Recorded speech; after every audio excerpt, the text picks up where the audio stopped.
அப்பத்தையும் தண்ணி ஆசிரிச்சிருக்கீங்க. இந்த தண்ணினால் என் சரீரத்தில் வியாதி வராது. என்ன வராது?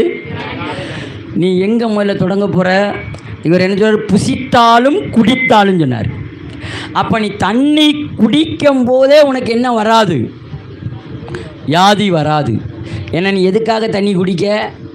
என் தேவனுக்காக நான் என்ன பண்ணுறேன்? ஒரு பாட்டில் எடு, அதை எடுங்க. ஆமேன். திறந்தாங்க. ஆமேன்.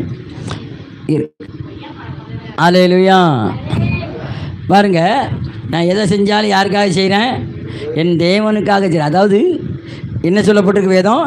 நீங்கள் புசித்தாலும் குடித்தாலும். நான் யாருக்காக குடிக்கிறேன்?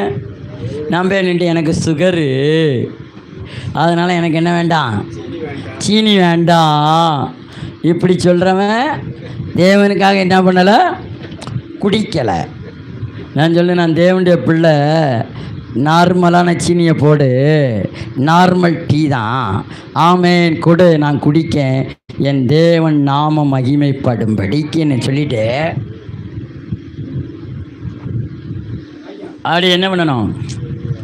குடிக்கணும். அல்லேலூயா. எதை செய்தாலும், நீ எதை செஞ்சனும், நீ என்ன செஞ்சாலும் என் தேவன் மகிமைப்படுவார். என்ன பண்ணுவார்? என் தேவன் மகிமைப்படுவார். ஒரு அல்லேலூயா சொல்லுங்க. என் தேவன்.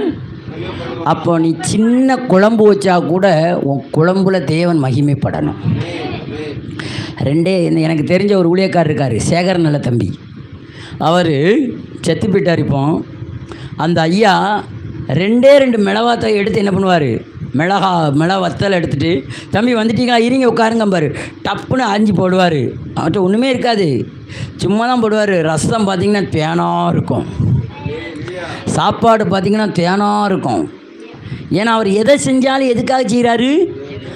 தேவன் நாமம் செய்யும்படிக்கு. இன்றைக்கி நான் தான் சொல்லுதான், சில சோம்பேறிகளுக்கு சொல்கிறேன், நீ சில நேரம் எதுக்கு செய்யணும், ஏன் செய்யணுன்ட்டு வேண்டாத விருப்பமாக செய்கிற பற்றியா, அது ஒரு காலமும் உப்பு இருக்காது, உரப்பு இருக்காது, புளிப்பு இருக்காது.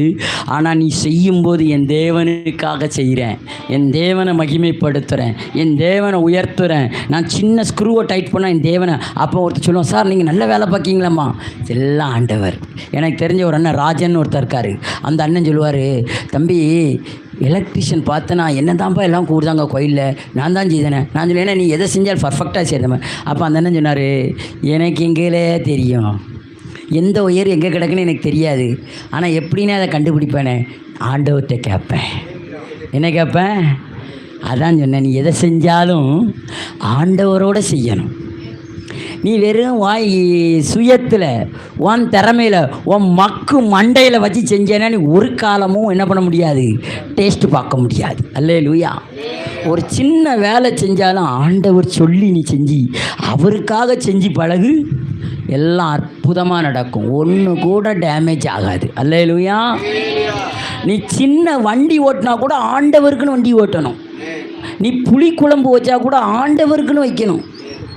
என் ஆண்டவரை மகிமைப்படுத்தும்படிக்கு. யாராச்சும் சாட்டமா, எப்பா ராசாத்தி உன் கையினால் நல்லபடியா, எல்லாம் அவருடைய கிருபை. அல்லேலூயா. எல்லாம் யாருடைய கிருபை? அவருடைய கிருபை. அப்போ நீ வெற்றியாளராய் மாறணும்னா நீ எதை செஞ்சாலும் முதல்ல என்ன செய்யும் போது, முதல்ல ஆண்டவர் என்ன சொல்லிட்டாரு, நீ எப்போ பார்த்து திங்கிற ஆள் தான், அதனால் நீ திங்கும்போது எனக்காக தின்னு. ஒரு அல்லேலூயா சொல்லுங்க. யாருக்காக? நீ நல்ல திடகாத்தமாக இருக்கணும்னா அவருடைய நாம மகிமைப்படும்படிக்கு நீ திங்கணும். ஆமென். திங்கணுங்கிற நீ சாப்பிடணும். அல்லேலூயா. அல்லேலூயா. நம்ம கிராம பாஷையில் திங்கணும். இதே கேரளா பண்ண தின்னியா அப்படிமா, அப்படின்னு என்ன அர்த்தம்?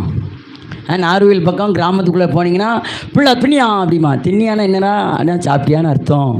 அல்லேலூயா. அப்போ நீ எதை செஞ்சாலும் கர்த்தருக்கென்று புசியுங்கள். ஒரு அல்லேலூயா சொல்லுங்க. நீங்கள் கர்த்தருக்கென்று குடியுங்கள். அல்லேலூயா. நீங்கள் கர்த்தருக்கென்று செய்யுங்கள். அப்போ ஆண்டவர் உன் மூலமாக மகிமைப்படுவார், அவர் பிரஸ்தாவப்படுவார். உன் காணிக்க கர்த்தருக்குன்னு கொடுக்கணும். நீ யாருக்குன்னு கொடுக்கணும்?